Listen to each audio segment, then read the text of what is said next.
What's up, everybody? I'm the Mangoose. You are awesome, and we've got some more exciting stuff out of Overprime. They just released a video showcasing some of their work on skin designs. Some of them were just slight tweaks to pre-established skins, while others were very cool new designs that completely changed the character model. Hell, some of them were so goddamn different that I didn't even know who the hell they were for. Is this for Rampage, maybe? I don't know. I'll have the original video linked in the description below so you can check it out for yourself. We see several designs being collaborated on in what is apparently Soul Eve's brick and mortar establishment. We've seen that the indie projects don't necessarily need to have a physical workspace to succeed, but it's gotta be nice to be able to just walk over to someone's desk when you need to talk about stuff. Overprime is, of course, a Paragon successor project in development by a Korean team called Soul Eve and will be published by Netmarble. I want to take some time today to talk about the heroes that we've seen from Overprime. While they've traditionally had the largest roster out of all the games, it seems as they've cut back the amount quite a bit. For example, I know Shimby, Kai, Howie, and Still used to be playable when they had the servers open. I think Gadget too, but from what we see on their website and what we've seen via the game demonstrations, those heroes are no longer playable. I'm not entirely sure why they were removed, maybe to polish up the animations and effects. Shimby certainly needed it. She felt good, and playing her was by far what I enjoyed about Overprime the most. However, her sound effects sucked like 30 assholes. Another tactic they may be using is to withhold some heroes that are basically finished products so they can maintain regular additions to the game. I think that's a smart move. We've seen how Fault has been affected by the absence of new roster additions in almost a year. Very few people still play Fault because nothing has really been done to freshen the game up, and the absence of players is causing undue criticism for what truly is a great achievement simply because MMR just means nothing. Basically, it's hard to enjoy Fault because you get your shit pushed in by people that have been playing for since the beginning before you can figure out what the fuck you're doing. Hopefully, patch 14 will turn things back in Fault's favor, but this is a video about Overprime, so let's get back to that. I'm hoping that Soul Eve has an extensive roster of finished heroes that can be added over time, and it'll keep the game fresh and fun. Let's take a look at their website, overprime.net, to see what heroes they have. The first thing you'll notice is that all the hero names have been changed. I believe that was a decision made by Netmarble. You'll also notice that they have new lore, and some of the abilities have been either slightly altered or completely replaced. Something I find odd is that the ability descriptions we see on the website sometimes don't match what we've seen in game, like during their demo. I'll talk more about that as we go. Alright, so let's check out the heroes for Overprime. Well, their website is overprime.net if you want to check them out for yourself. Now we've got Von Rover, which is, of course, Revenant. Pretty cool picture of Revenant here. He's a ranged dealer. I guess you don't have to walk up to his car and go through that uncomfortable situation when you got him as your ranged dealer. Left click is same as always.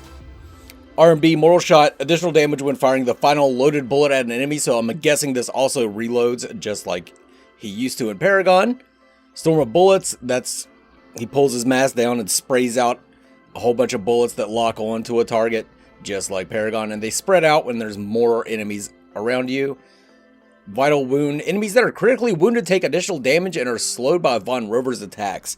They also take additional magic damage when hit by a bullet skill. So this was his mark before, but it seems like this activates, I don't know if it activates when they're below a certain threshold of health or after they take a critical strike. So, I mean, I don't know how that works. It could be really powerful, or it would be powerful in both instances, I guess, but I think I would prefer that it happens on crit if I was the Revenant. I think that would be a fun mechanic to play with, like just taking advantage of getting a crit, and it rewards precision. And then his ultimate Abysmal Prison, it's the same thing as he had in Paragon. Kalari, who they're calling Kekia. Now she had, what we could see was a lot of changes to her abilities in the demo. So her left click is just her dagger. R&B brand throws a crimson dusk at the target, just a dagger, dealing damage and branding them. See, in the demo, this was just a dagger throw that slowed people. So this is talking about when brands are stacked, they explode, dealing even greater damage to the enemy. I don't know which is correct. Is this what's planned for her, or is what they had in the demo what's planned for her? I don't know. Q, Faded Light, she just goes invisible, just Kalari stuff. Her E was removed, and in the demo, the way this worked, it was much like Countess's Shadow Slip, and it worked a lot like Chimera's Ambush. You just locked onto a target and pounced on them, and it dealt a bunch of damage. So this is telling you that in addition to performing a surprise attack from behind, it inflicts additional back attack damage to the enemy. We did see that in the demo, that when Kallari was attacking people from behind, she was getting extra damage, which is a cool mechanic that I think really applies well to Kallari's roguish nature. And then the ultimate that they have listed here, I Will Be Evil, which I love that name. After selecting a target, teleports to the target's location and deals damage, teleporting to an enemy with the pursuit mark resets the cooldown.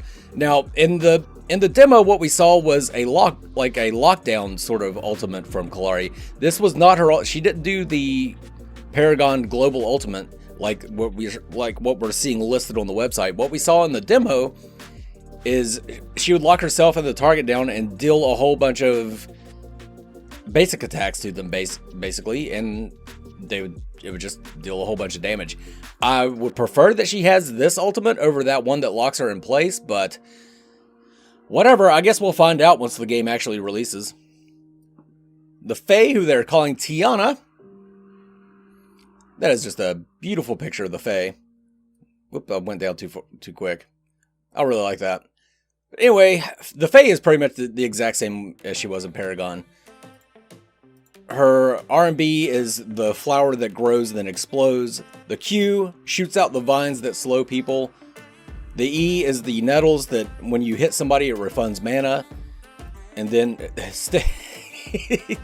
her ultimate Sticky Grass. She could work with Revenant, the ranged dealer, to deal that sticky icky. It's just her ultimate. The vines come out, bring everybody into the center, and then you can combo that with your other abilities. Muriel, who they're calling Area, whatever. Pretty much the same, just different nomenclature. Throws the Holy Crystal that grants shields and movement speed to allied heroes. This is everything she did in Paragon with different names from what I've seen. Nemesis summons an enormous lightning bolt ahead, increases movement speed of allies in range and decreases movement speed of enemies. She already does that, it just isn't a lightning bolt. Maybe they changed it to where it looks like lightning now. Glow Light, this is the consecrated ground, the bubble. And her R, I Will Be With You. Again, I like the names. This is just her standard ultimate. She flies to somebody, gives them a shield, and knocks up anybody in the area, or knocks up any enemies in the area. Knocks any enemies in the area up. That's how I want to say that. That's how I want to say that. FaZe, who they're calling Cynthia. By the way, that the picture I used for the thumbnail of FaZe, that was art on their website. I don't know who did that art, but it's amazing and I really like it. And FaZe is pretty much the same. She's got her link. She's got the her channeled, whatever you want to call it, where if it deals, it slows an enemy, and then if it deals enough damage, it roots them. Just kind of a straight line channeled thing. Light Flux, this is her blind. And then Supercharge, her ultimate, does exactly like it did in Paragon. Gives her increased movement and attack speed, and if it's linked to somebody, gives them increased movement and attack speed. And I believe increased healing and mana regen as well. Murdoch, who they're calling Scud.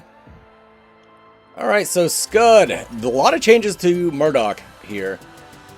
So Shock Bullet, enemies hit by the Shock Bullet are knocked back and slowed, so that's basically his buckshot. The knockback is baked into the buckshot, and it doesn't shred armor. Target check, fires multiple. This is a big change. Fires multiple homing missiles at enemies. The missiles explode immediately upon hitting an enemy. So these missiles, it's kind of a lock on, just like Revenant's Obliterate was, but it cannot pierce terrain. However, they also all the missiles go towards who you targeted. So this is capable of dealing a significant amount of damage for a lock on if you're in the middle of lane, which is where you're going to be as an ADC. So I think this might be a little overpowered. Commence Bombardment. A lot of people were confusing this with his ultimate. When it says switches to non-movable firing mode, he kneels down just like for his ultimate, but then he shoots out like a bombardment, like artillery instead of just regular shots. And then his ultimate, he has his snipe. So a lot of people were confusing this with his ultimate. No, he still has his snipe ultimate. Rampage, who they're calling Akamash. Akamamash. So he has a lot of the same abilities as Paragon, but it's kind of a mixture of Monolith and Legacy abilities. So his R&B menacing arrival leaps to a selected point, so this is his leap. However, additional functionality here, if he's holding a rock when he leaps and he lands on somebody, the rock explodes and stuns the enemies. So that's kind of a cool little change. And his Q is, of course, you pick up the rock and then you can activate it again to throw the rock and stun people. Earthquake Smash, this is what his leap got changed to in Monolith. After I think in version 42 of Monolith, where he just kind of slams the ground and it slows people. And then his ultimate is his same old ultimate. He gets real big and gets a whole bunch of health regen. Gideon, who they're calling Daryl. I mean, we're not going to call them by these names, but some of these names are better than others. And Daryl, I think, is one of the worst. Why does he look like Jesus? Alright.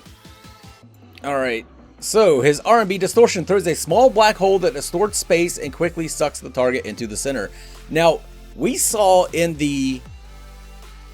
some of the very first trailers for Paragon that Gideon would throw his black hole and minions would get sucked in. Like, he would throw his portal and minions would get sucked into it. I think that's kind of what they're going for right here.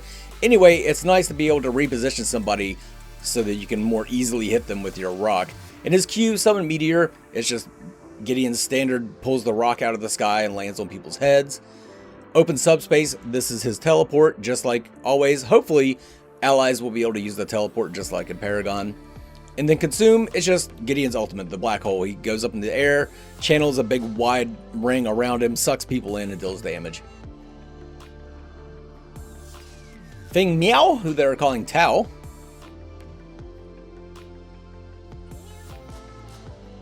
Really no changes to Feng Miao from what I've seen. Great Leap, this is just his teleport. Auspicious Spirit, this is just his shield. So his Q gives him a shield. His E, he just spins and slows people around. So this is exactly like Paragon. And Strong Determination leaps to the air, slams the ground, dealing damage to enemies ahead. Enemies with low health are killed immediately. So it didn't always execute in Paragon. It did towards the end. So they're keeping that execute as part of his ultimate. Grux, who they're calling Uruk, the Uruk High. He should have a white hand on his chest or something. He does look a little orcish, I guess. Anyways, his right mouse button, he knows the double smash with his clubs, but it slows enemies now instead of putting a bleed on them. Primal Grip, this is just Grux's standard pull. Unrivaled Momentum, charges straight ahead and deals damage to enemies. I believe this got removed in later stages of Paragon and replaced with his knock-up. So now he just has his straight line dash back. And then his ultimate gathers power to the stun. He slams his clubs above his head, stuns people around him, and gets increased basic damage. Then we have Sevarog, also known as Belamut. Belamut, something like that.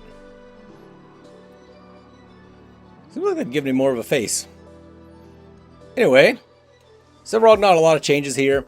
His R&B, Into the Dark, this is just Sevarog's dash. Q, Soul Steal, this is his stacking mechanic where he, straight line skill shot, very short range straight line skill shot in front of him that if you last hit with it, gives him soul stacks. E, Hollow Breath. Now, this one I think I saw in the demo, instead of his subjugate being like, you target a circular reticle in front of you and then bring it down. It spread out from his face in a cone, kind of like a Grux smash sort of reticle, and it is still, it still rooted them in place, is what I'm trying to say. But it came directly from Sevarog. I think that's the change, not 100% sure. And then, of course, his ultimate death sentence, he just colossal blow, hits people, knocks them away. And then Bellica, who they were calling Ellen. Nice picture of Bellica there. So her right mouse button detonates a riot bomb. That's just a regular old bomb that she puts down, but you gain mana equal to the number of enemies damaged by the bomb. That'll be nice for sustain in lane. Collapse ground, this is just her seismic assault. Straight line skill shot, knocks people up. Commander's Eye, you throw the drone out, sucks people's mana, and then if they try to use abilities, they get hit with just a small little bit of damage. And then her R, Paralyzing Shot, this is just the Neural Disruptor. You deal damage to enemies with a lock on based on how much mana they're missing. Then this last one, Adele. Adele is, we don't see any information on her because she is a completely new hero from Overprime. I thought it was a Yin skin because she has a shield and, which, you know, Yin didn't have a shield, but she has a whip, like a chainsword, kind of like Ivy in Soul Calibur, is what it looked like she had, which made me think it was a Yin skin. But no, this is a completely brand new hero that Overprime is developing. And they have Rocket Mania, who works for Overprime, he does have some experience with creating new character kits. He would use some of the other free assets from Epic, not the Paragon Epic assets, but some of the other free Epic assets. And he would bring those into Overthrow and create new kits for them. So I think one of them was like Warlock or something like that. But anyway, they do have some experience with this sort of thing, and it is pretty exciting. I know a lot of people will get pissed that they're working on new heroes before their favorite hero has been put into the game, but I think it's pretty exciting that they're already looking ahead and making their own brand new, from ground up, from scratch heroes and adding them into Overprime. So there's the roster and abilities. Let me know in the comments below what you think of the skins and give me your opinion as to why you think the hero roster has been scaled back. Like the video if you enjoyed it, sub if you wanna, but for now this is the Mangoose signing off. You guys have a good one. Mangoose! Shout out to channel members Foolish Bloodhunter, Jelly Knees, Meow Mix for Men, and Stun.